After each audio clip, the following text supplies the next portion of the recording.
All right, I'm going to be talking to the children during this homily, but you're all welcome to listen as well.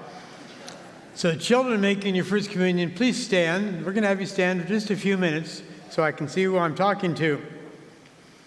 Okay, so do any of you live on a farm? Do any of you live on a farm? I didn't think so. Have any of you been to a farm? Okay, what kind of farm were you at? Do you remember anything about that farm? What were the animals? Horses and camels? Sheep, lambs?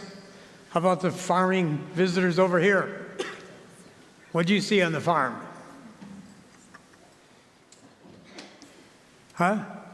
A horse, okay. Now, let's think about farm animals. All of you can participate, but just kind of one at a time. What do you think is the smartest farm animal? I can start over here and get a few answers, and then go over here, okay? Who's the smartest of the farm animals? What do you think? Camel. Okay, I'm not going to say right or wrong, so we think camel. Anyone else think another one? Sheep. Maybe chicken. Chickens. Wolf. Strange farm animal.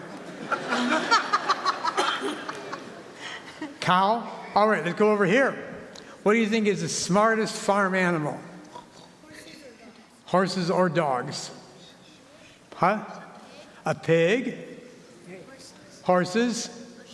A sheep? Cows? Sheep? Donkey?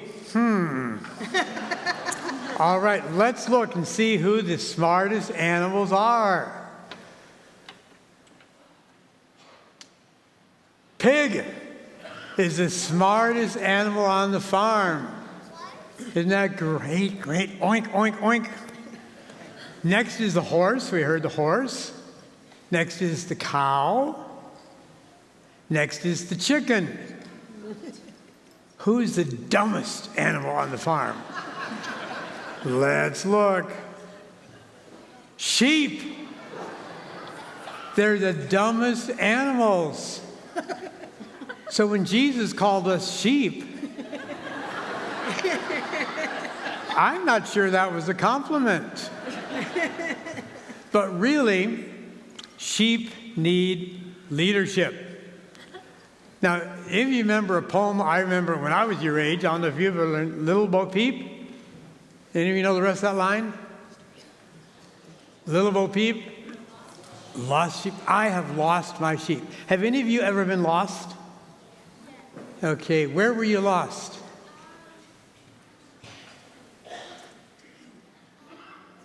Lost in like a store. Lost in a grocery store. So come on out here. Uh-oh. Now you got to go up on the altar. I lost my sheep. The sheep is somewhere on the altar. Go look for the sheep.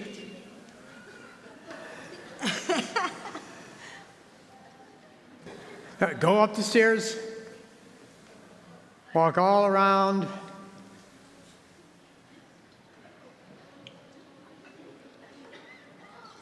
Go next to Father Jojo.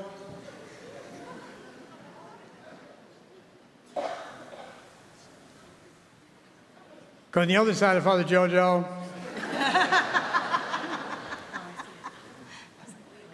Oh. Keep looking right there. To your left, to your left, to your left, right there, on the table. Oh! Bring the sheep down. Yay! All right.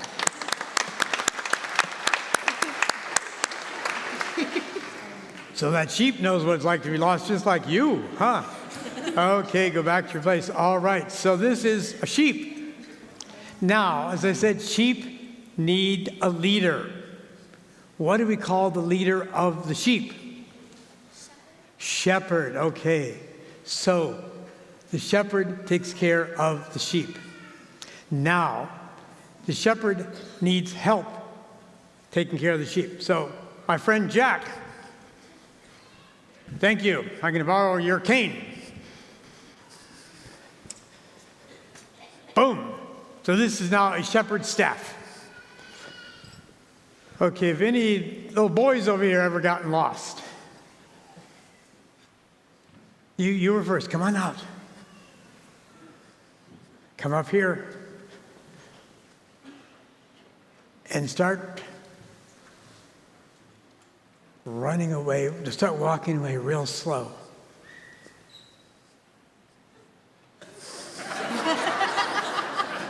I got you back. Go back to your place. Okay, so that's what a shepherd does, because sheep just wander all over the place. They have no sense of direction. They're so stupid. So the shepherd has this staff, and he pulls the sheep back. And then the shepherd also has to lead them to water. And sometimes they'll be right at the water's edge and just standing there. So the shepherd takes the other end of his, and it pushes them towards water, like that. And then when they get done eating, they continue to eat and eat and eat. Come on, right here. Yeah. So you pretend you're eating, and I think you're eating way too much. So just munch. All right, stop eating. All right, back to your place. Okay, so he leads them to water, and he leads them to food as well. So that we need a shepherd. Jesus really doesn't think we're dumb, but he thinks we are dependent. Dependent means we need someone to help us out. We need a leader. We need someone to follow. Who is that person that we should follow? Jesus. What's one of his nicknames? He's the what kind of shepherd? The Good Shepherd.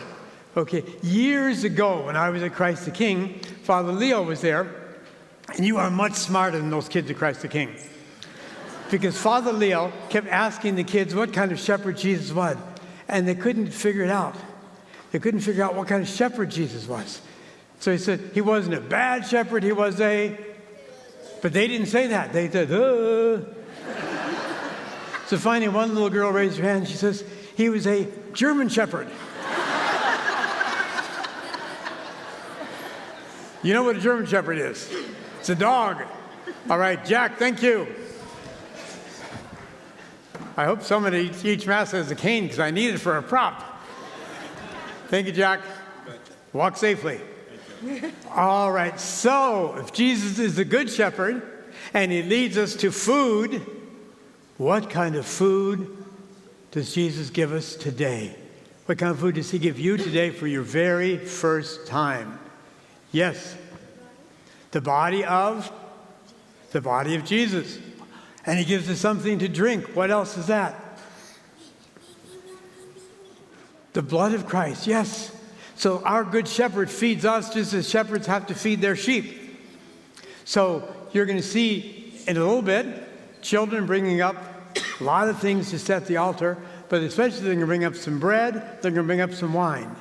And so once Father Jojo and I say special prayers over that bread and wine, what does the bread become? We say it's no longer bread, but it is, yes? The body of Christ. And then we say special words over the wine, and what does that wine become? The blood of Christ. So that's special food for you. You're receiving it for the first time. Now, did I baptize any of you? You probably don't remember because you were probably babies, but just raise your hand if you think I baptized you. So when I baptized you, you were about this big. Now look at you. Boom, boom, boom. How did you get to be so tall? What did you do over the last 6, 7, 8 years to get tall? You grew. How did you grow? What did you use to grow? Food. Yeah. I heard someone say food over here. Food becomes part of us. So if you had breakfast today, maybe you've had lunch already, maybe dinner after this Mass, that food becomes part of us. It becomes our skin, our teeth, and our hair, and everything. Food comes into our body and makes us strong and tall and so on. But if the food we take today at communion is the body and blood of Christ, then Christ becomes part of us. We bring Christ into our lives. And if Christ is in our lives, then we are much holier, if you will. We are so happy by the end of this week and by tomorrow night, we're going to have 175 more children who've received Jesus into their lives. The last thing I want to talk about If Jesus is in you and Jesus becomes part of you through communion, then you should act like Jesus, right? So I'm going to hear a few ways, starting tonight, all day tomorrow, and for the rest of your lives. How can you act like Jesus? I'll start on this side. Give me some ways you can act like Jesus. Yes. Be kind. Help others. Bless people. You can be a good shepherd. Sure enough, you can be a leader. If you have younger brothers and sisters or friends, you can be a leader with that group. Yes. Okay, over here, how can you be like Jesus? See if we can get some new answers, different than theirs. Yes. To pray. To do good things. Share the word of the Bible. Good. Go to church. Don't be mean. Don't be mean. Being generous. Be generous. Be listening. Listening. Be kind. Be kind. Great. You are the smartest children I've ever met. You are the smart sheep. I could say you're all pigs, but that wouldn't sound good. Okay, thank you very much. This was fun. Thank you. Congratulations.